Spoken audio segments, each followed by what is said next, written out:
With the disappearance of his too clever pupil, Cornelius Appin found himself targeted by nervous questions. The responsibility for the situation lay with him, and he must prevent matters from becoming worse. Could Tobermory teach language to other cats? That was, of course, the first question he had to answer. It was possible, Appin replied, that Tobermory might have taught a thing or two to the stable puss, but Appin did not think that his teachings had spread. "Then," said Mrs. Cornet, "Tobermory may be a great pet, but I'm sure you'll agree, Adelaide, that both he and the stable cat must be done away with as soon as possible."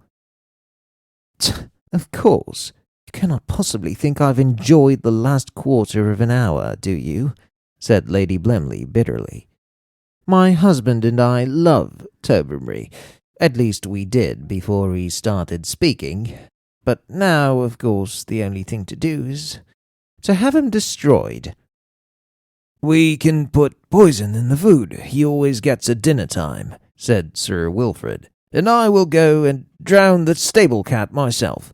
The coachman will be very unhappy at losing his pet, but I'll tell him that a very infectious disease has broken out, and we're afraid it will spread to the other animals in the stables." But my great discovery!" exclaimed Mr. Appin. "After all my years of research and experimentation." "You can go and experiment on the cows at the farm who are fenced in," said Mrs. Cornet, "or the elephants at the zoo. They're said to be highly intelligent, and at least they don't come sit outside our bedroom windows and under chairs and so forth." What a disaster! No one could have been more disappointed than Cornelius Appin at the terrible reception of his achievement. Public opinion, however, was against him. In fact, had there been a poll, then it is likely that some people would have been in favor of including Appin himself in the poison diet.